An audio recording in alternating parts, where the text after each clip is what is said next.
മനസ്സിലാക്കണം. നമ്മൾ ആ ദൈവം തമ്പുരാന്റെ പേരിലാണ് പലപ്പോഴും മതവിശ്വാസികളെ പരമാവധി മതത്തിന്റെ മൂടുപടം സ്വീകരിച്ച മതത്തിന്റെ അടിസ്ഥാന ശിലയിലെ അതിന്റെ ആത്മാവിനെ ഉൾക്കൊള്ളാൻ ശ്രമിക്കാതെ തങ്ങളുടെ സ്വാർത്ഥ താല്പര്യങ്ങൾക്ക് വേണ്ടി മതത്തെയും മതത്തിന്റെ തത്വങ്ങളെയും ആശയങ്ങളെയും ആദർശങ്ങളെയും വികലമാക്കുകയും വികൃതമാക്കുകയും ചെയ്യുന്ന ഒരു സമൂഹം, സംഘം എന്നും ലോക ചരിത്രത്തിൽ കഴിഞ്ഞു പോയിട്ടുണ്ട്.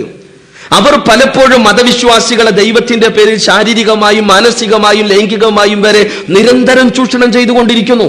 അത്തരത്തിലുള്ള വ്യത്യസ്തങ്ങളായ ചൂഷണ വാർത്തകൾക്ക് മുന്നിൽ തരിച്ചു നിൽക്കുകയാണ് നമ്മൾ. ഇവിടെ നമ്മെ സൃഷ്ടിച്ചവനാരെന്ന് അറിയേണ്ടതുണ്ട്. നമ്മൾ പ്രമാണങ്ങളുടെ വെളിച്ചത്തിൽ ദൈവം ഉണ്ട് എന്ന എല്ലാ മതവിശ്വാസികളും അംഗീകരിക്കുന്നു.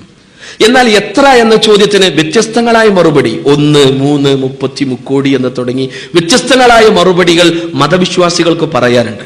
എന്നാൽ മതദാർശനിക പ്രമാണങ്ങൾക്ക് എന്തു മറുപടി എന്ന് നമ്മൾ അന്വേഷിക്കണം. അങ്ങനെ അന്വേഷിക്കുമ്പോഴാണ് മഹാനിർവഹണ സ്തോത്രത്തിൽ നൽകുന്ന മറുപടി തദേകം സ്മരാമസ്തദേകം ജപാമ തദേകം ജഗത്സാക്ഷരൂപം നമോ നമ.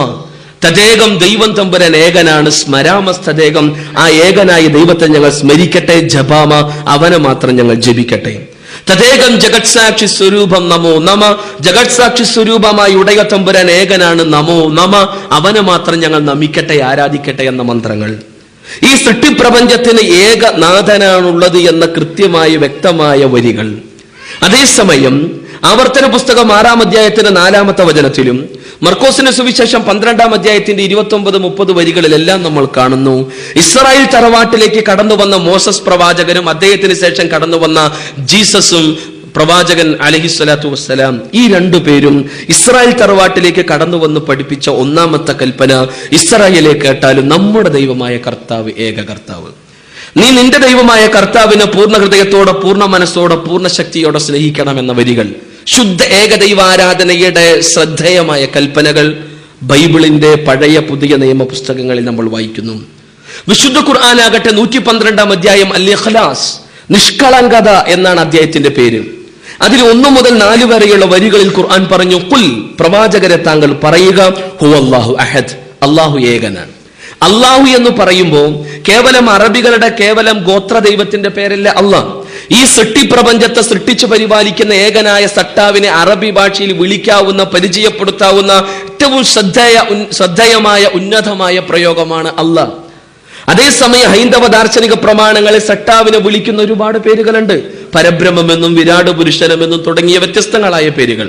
ബൈബിൾ പഴയ പുതിയ നിയമ പുസ്തകങ്ങളെല്ലാം ആ രംഗത്ത് യഹോവ എന്നും അതേപോലെ തന്നെ ദൈവത്തെ തന്നെ പരിചയപ്പെടുത്താൻ വേണ്ടി മറ്റു ചില ആളുകളെയും അദനോ എന്നും പിതാവ് എന്നുമുള്ള വ്യത്യസ്തങ്ങളായ പ്രയോഗങ്ങൾ. വിശുദ്ധ ഖുർആൻ അല്ലാഹ് എന്ന് പരിചയപ്പെടുത്തുന്നു. അർ റഹ്മാൻ അർ റഹീം, പരമകാരുണ്യകൻ കരുണാവാരിധി എന്ന് ദൈവത്തെ പരിചയപ്പെടുത്തുന്നു. ചുരുക്കത്തിൽ ഈ സൃഷ്ടിപ്രപഞ്ചത്തിന് നാഥൻ ഏകനാണെന്നും അല്ലാഹു സമദ് അവൻ ഏവർക്കും ആശ്രയം നൽകുന്നവനാണെന്നും ലം യലിദ് വലം യൂലദ് അവന് സന്തതികളില്ല, അവൻ ആരുടെയും സന്തതിയുമല്ല, വലം യകുൽ ലഹു കുഫുവൻ അഹദ് അവന് തുല്യനായി ആരും തന്നെയില്ല, അവന് തുല്യൻ അവൻ മാത്രം എന്ന് പഠിപ്പിക്കുന്നു ഖുർആൻ. ചുരുക്കത്തിൽ ശുദ്ധ ഏകദൈവാരാധനയെ കുറിച്ചാണ് ഇവക്കെല്ലാം സംസാരിക്കാനുള്ളത്. ഇനിയോ പൗരാണിക സമൂഹത്തിന്റെ ചരിത്രത്തിന്റെ താളുകൾ മറിക്കുമ്പോൾ സൗത്ത് ആഫ്രിക്കൻ ചരിത്രത്തിലേക്ക് തിരിഞ്ഞു നോക്കുമ്പോൾ സട്ടാവിനെ അന്നത്തെ ആദിമ സമൂഹം മനസ്സിലാക്കുകയും ഇപ്പോഴും അവിടെയുള്ള ഈ പറയുന്ന ആദിവിശ്വാസികളുടെ വിശ്വാസത്തിന്റെ ഭാഗമായി കൊണ്ടു നടക്കുകയും ചെയ്തത് സട്ടാവിനെ കുറിച്ചുള്ള കൃത്യമായ പ്രയോഗങ്ങളും ആശയങ്ങളും വിശ്വാസങ്ങളും. എന്താണ് അവർ ദൈവത്തെ വിളിച്ച പേര്? ഉങ്കുലുങ്കുലു എന്നാണ് ഒരു പേര്. മറ്റൊരു പേര് ഉംവലങ്കങ്കി. തുടക്കവും ഒടുക്കവുമില്ലാതെ എന്നെന്നും നിലനിൽക്കുന്ന മഹത്തായ ശക്തിക്കുടമനെ അവരുടെ ഭാഷയിൽ അവർ വിളിച്ച പ്രയോഗമായി നമുക്ക് മനസ്സിലാക്കാൻ കഴിയുന്നു. ആസ്ട്രേലിയൻ ചരിത്രത്തിന്റെ താളുകൾ മറിക്കുമ്പോൾ അവിടെ അഡ്നാട്ടു എന്നുള്ള പ്രയോഗത്തെ നമ്മൾ വായിക്കുന്നു, അഥവാ ആമാശയ വ്യവസ്ഥയില്ലാത്തവൻ എന്ന് തുടങ്ങിയ. അതേപോലെ പൗരാണിക സുമേറിയൻ ചരിത്രത്തിലേക്ക് തിരിഞ്ഞു നോക്കുമ്പോൾ ഈയ നിങ്കർസു എന്ന് ഏകനായ സട്ടാവിനെ അവരുടെ ഭാഷയിൽ വിളിച്ച പ്രയോഗമായി നമ്മൾ വായിക്കുന്നു. ഇങ്ങനെ ഒരുപാട്. ചുരുക്കത്തിൽ നമ്മയെല്ലാം സൃഷ്ടിച്ച സ്രഷ്ടാവ് ഏകനാണ്. ആ സട്ടാവായ ഏകനായ ഉടയത്തമ്പുരാനെ മാത്രമേ നമ്മൾ ആരാധിക്കാവൂ. ഇതാണ് മോക്ഷത്തിന്റെ മാർഗം, നിത്യജീവനിലേക്കുള്ള മാർഗം, സ്വർഗത്തിലേക്കുള്ള മാർഗം. ആ സട്ടാവിനെയാകട്ടെ കേവല മനുഷ്യന്റെ നഗ്നനേത്രങ്ങൾ കൊണ്ട് കാണുക സാധ്യമല്ല എന്ന് പഠിപ്പിക്കുന്നത് ഈ പറയുന്ന മതദാർശനിക പ്രമാണങ്ങളാണ്. ഇന്ന് പലപ്പോഴും നമ്മൾ നമുക്ക് നേർക്കുനേരെ കണ്ണുകൊണ്ട് കാണുന്ന, നമ്മൾ നേർക്കുനേരെ കാണുന്ന പലരെയും നമ്മൾ ആരാധിക്കുകയും അവരുടെ മുന്നിൽ സ്വന്തത്തെ സമർപ്പിച്ചുകൊണ്ടിരിക്കുകയും ചെയ്യുമ്പോൾ ഈ പറയുന്ന ഹൈന്ദവ, ക്രൈസ്തവ, ഇസ്ലാം മത ദാർശനിക പ്രമാണങ്ങൾ അടിവരയിടുന്നത് ഈ ലോകത്തിന് നാഥനെ നേർക്കുനേരെ കണ്ണുകൊണ്ട് കാണുക സാധ്യമല്ല എന്ന് ഈ ഭൂമി ലോകത്ത് വെച്ച് വളരെ കൃത്യമായി പുറപ്പാട് പുസ്തകത്തിൽ തന്നെ 33-ാം അധ്യായത്തിന്റെ 20-ാമത്തെ വചനത്തിൽ മോശസ് പ്രവാചകൻ യഹോവയോട് ആവശ്യപ്പെടുന്നു, ഒന്ന് കാണാൻ, എന്നെ കാണാൻ നിനക്ക് സാധ്യമല്ല, എന്റെ മുഖം കാണുന്നവൻ ജീവനോടെ ഇരിക്കയില്ല. ദൈവം തമ്പുരാനെ കണ്ണുകൊണ്ട് കാണുക സാധ്യമല്ല. കേനോപനിഷത്തിന്റെ പ്രഥമ ഖണ്ഡത്തിലെ 6-ാമത്തെ വചനത്തിൽ എച്ചക്ഷുഷാന പശ്വതീയന ചക്ഷ്യംചു പശ്വതീ തദേവ ബ്രഹ്മത്വം വിധീനേതം യഥിതവമുപാസതേ.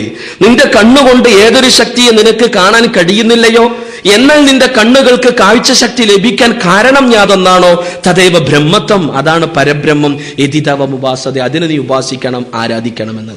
കണ്ണുകൊണ്ട് കാണാൻ കഴിയാത്തവനെ ആരാധിക്കണമെന്ന്. ഇനി വിശുദ്ധ ഖുർആൻ പറഞ്ഞു 6-ാം അധ്യായം അൻആമിന്റെ 107-ാമത്തെ വചനത്തിൽ ലാ തുദിരികുൽ അബ്സാർ വഹുവ യുദിരികുൽ അബ്സാർ വഹുവൽ ലത്തീഫുൽ ഖബീർ. കണ്ണുകൾ അവനെ കണ്ടെത്തില്ല, അവനാകട്ടെ കണ്ണുകളെ കണ്ടെത്തുന്നു. അവൻ സസൂക്ഷ്മ നിരീക്ഷണം നടത്തുന്നവനെന്ന് ഖുർആൻ ഉണർത്തുന്നു. ചുരുക്കത്തിൽ ഈ സൃഷ്ടി പ്രപഞ്ചത്തിന്റെ അധിപതിയെ കണ്ണുകൊണ്ട് കാണുക സാധ്യമല്ല. നേർക്കുനേരെ ദൈവത്തെ കണ്ണുകൊണ്ട് കണ്ടവരായി ആരുമില്ല. അതേസമയം ആ സട്ടാവായ ഉടയ തമ്പുരാനാകട്ടെ സർവജ്ഞനാണ്, എല്ലാം അറിയുന്നവനാണ്. ആ സർവജ്ഞാനം അവന് മാത്രമേ ഉള്ളൂ. അവൻ അറിയിച്ചു കൊടുത്താൽ പ്രവാചകന്മാർക്ക് ആ വിവരങ്ങളിൽ അറിവുണ്ടാകുമെന്നതല്ലാതെ ആത്യന്തികമായ അദൃശ്യജ്ഞാനം കൃത്യമായി അറിയുന്നവൻ സൃഷ്ടാവ് മാത്രമാണെന്ന് ഇവയെല്ലാം ആധികാരികമായി നമ്മെ പഠിപ്പിക്കുന്നു. സമയത്തിന്റെ പരിമിതി കൊണ്ട് ഞാൻ അങ്ങോട്ട് പോകുന്നില്ല. അതുകൊണ്ട് നമ്മെ സൃഷ്ടിച്ച ഏകനായ ഈ ലോകത്തിന്റെ അധിപതിയെ മാത്രം നമുക്ക് ആരാധിക്കാം. ഇതാണ് ഐക്യത്തിന്റെ, ഇണക്കത്തിന്റെ, മോക്ഷത്തിന്റെ സന്ദേശം. അതുകൊണ്ടാണ് വളരെ കൃത്യമായി സട്ടാവായി ഉടയത്തമ്പുരാനെ മാത്രം ആരാധിക്കണമെന്ന് വിശുദ്ധ ഖുർആൻ മാനവരാശിയോട് പറയുന്നത്. യാ അഹ്ലൽ കിതാബ്, അല്ലയോ വേദഗ്രന്ഥത്തിന്റെ വക്താക്കളെ, തആലൗ ഇലാ കലിമത്തിൻ സവാഇൻ ബൈനനാ വബൈനകും അല്ലാ നഅ്ബുദ ഇല്ലല്ലാഹ് വലാ നുശ്രിക ബിഹി ശൈഅ വലാ യത്തഖിദു ബഅദുനാ ബഅദൻ അർബാബ മിൻ ദൂനില്ലാഹ് ഫഇൻ തവല്ലൗ ഫഖുൽ ഇശ്ഹദു ബിഅന്നാ മുസ്ലിമൂൻ. ഖുർആനിലെ 3-ാം അധ്യായം ആലി ഇംറാനിന്റെ 64-ാമത്തെ വചനം. അല്ലയോ വേദഗ്രന്ഥത്തിന്റെ വക്താക്കളെ, നിങ്ങൾ വരുവിൻ, ഞങ്ങൾക്കും നിങ്ങൾക്കും ഇടയിൽ യോജിക്കാവുന്ന ഒരു ഐക്യത്തിന്റെ സന്ദേശത്തിലേക്ക്. ഓരോരുത്തരും ഓരോ ദൈവത്തിന്റെ പിന്നാലെ പോകുന്നതാണോ ഐക്യം? അതല്ല, നമ്മയെല്ലാം സൃഷ്ടിച്ചവൻ സൃഷ്ടാവായ ഏകനാണ്, അവനെ മാത്രം ആരാധിക്കലാണോ ഐക്യം? അതുകൊണ്ട് തന്നെ ഐക്യത്തിന്റെ സന്ദേശത്തിലേക്ക് നമുക്ക് വരാം, മോക്ഷത്തിന്റെ സന്ദേശത്തിലേക്ക്. എന്താണത്? ഏകനായ സട്ടാവിനെ അല്ലാതെ മറ്റാരെയും നമ്മൾ ആരാധിക്കില്ല. ആ ഏകനായ ഉടയത്തമ്പുരാന്റെ അസ്തിത്വത്തിലോ ഏകത്വത്തിലോ നാമഗുണ വിശേഷണങ്ങളിലോ മറ്റാരെയും നമ്മൾ പങ്കുകാരെ ചേർക്കില്ല. സട്ടാവിനേക്കാൾ പൗരോഹിത്യത്തിന് ഒരു സ്ഥാനവും മാനവും നൽകില്ല. ഇതാണ് സത്യം, ഇതാണ് ഐക്യത്തിന്റെ, ഇണക്കത്തിന്റെ, നിത്യജീവന്റെ, സ്വർഗത്തിലേക്കുള്ള മാർഗം. ഫൈൻ തവല്ലൗ, ഇനി ഇതിൽ നിന്ന് തിരിഞ്ഞു കളയുന്ന പക്ഷം ഫഖുൽ ഇശ്ഹദു ബിഅന്നാ മുസ്ലിമൂൻ, നിങ്ങൾ സാക്ഷ്യം വഹിച്ചുകൊള്ളുക, ഞങ്ങൾ മുസ്ലിങ്ങളാണെന്ന്. ഇവിടെ സൃഷ്ടാവിനെ മാത്രം ആരാധിക്കണം എന്നുള്ള ഒരുപാട് വരികൾ ഈ പറയുന്ന ദാർശനിക പ്രമാണങ്ങളിൽ നമുക്ക് വായിക്കാൻ കഴിയുന്നുണ്ട്.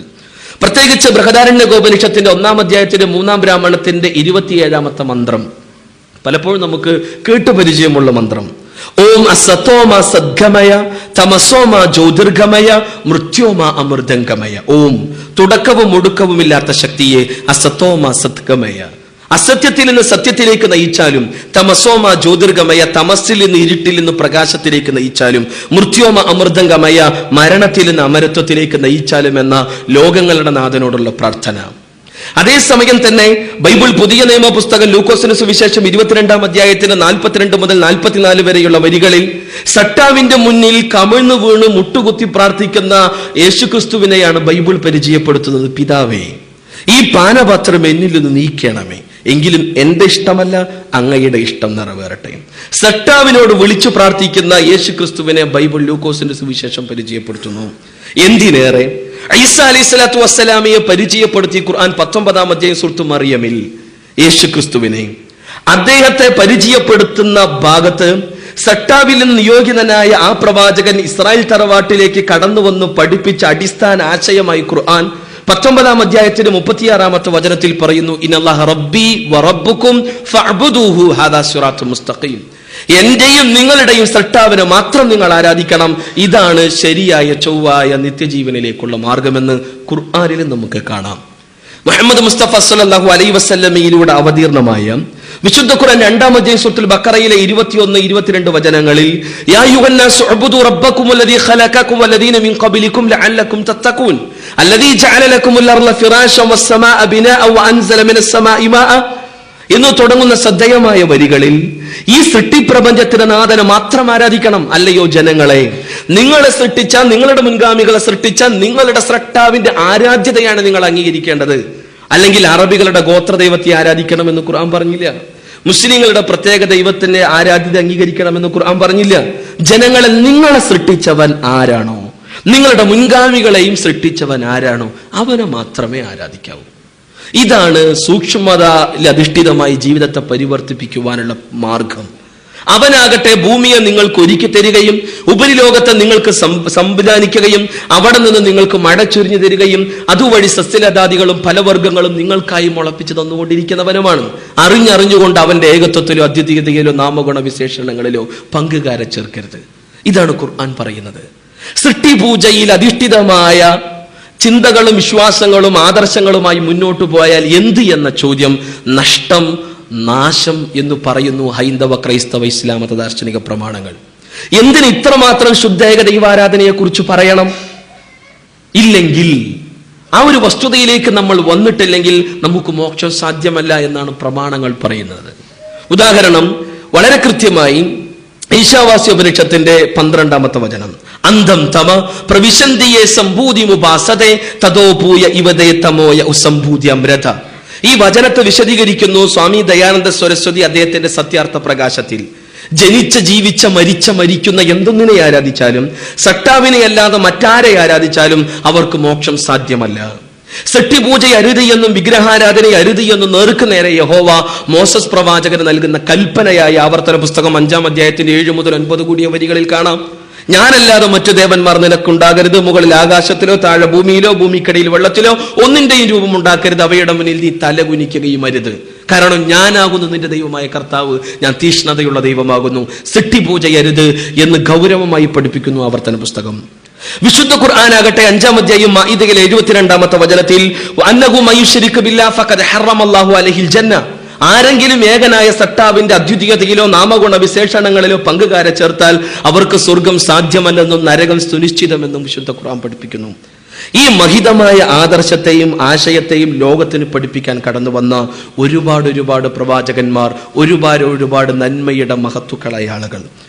പലപ്പോഴും ഈ മഹിതമായ ആദർശ പ്രബോധനത്തിന് കടന്നു വന്ന ആളുകൾ കാലാന്തരത്തിൽ അവരോടുള്ള ആദരവിന്റെ പരിധി വിട്ട് ആരാധനയിലേക്ക് പോവുകയും ഏകദൈവ ആരാധന ലോകത്തെ പഠിപ്പിച്ച ആളുകളെ തന്നെ പലപ്പോഴും മതവിശ്വാസികൾ അവരെ തന്നെ വിളിച്ചു പ്രാർത്ഥിക്കുന്ന സ്ഥിതിവിശേഷമുണ്ടായി.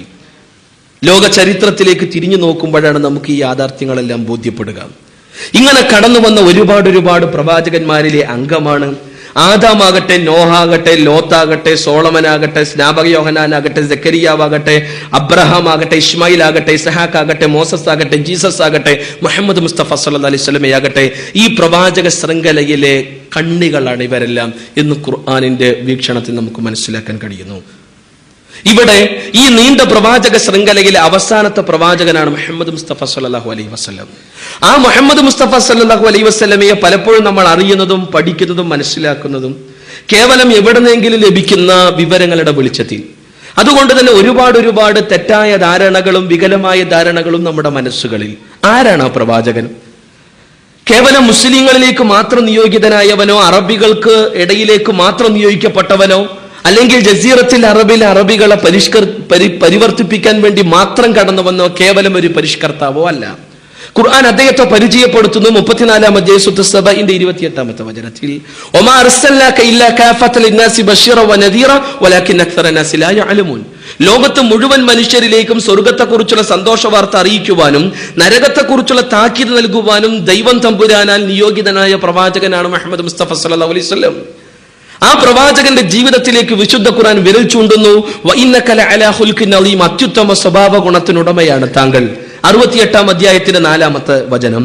ആ പ്രവാചകന്റെ ജീവിത മാതൃകയിലേക്ക് വിശുദ്ധ ഖുർആൻ വിരൽ ചൂണ്ടുന്നു. ലഖദ് കാന ലക്കും ഫീ റസൂലില്ലാഹി ഉസ്വത്തുൻ ഹസന. അനുപമമായ മാതൃക നിങ്ങൾക്ക് ആ മഹാപ്രവാചകനിൽ കാണാൻ കഴിയും. ഒരു ഭർത്താവ് എന്ന നിലയിൽ, പിതാവ് എന്ന നിലയിൽ, അയൽക്കാരൻ എന്ന നിലയിൽ, കൂട്ടുകാരൻ എന്ന നിലയിൽ, ന്യായാധിപൻ എന്ന നിലയിൽ, അതേപോലെ ജീവിതത്തിന്റെ വ്യത്യസ്ത തുറകളിലും മഹിതമായ അനുപമമായ മാതൃക ആ പ്രവാചക തിരുമേനി സ്വല്ലല്ലാഹു അലൈഹി വസല്ലമയിൽ നിങ്ങൾക്ക് കാണാൻ കഴിയും. ആ പ്രവാചകന്റെ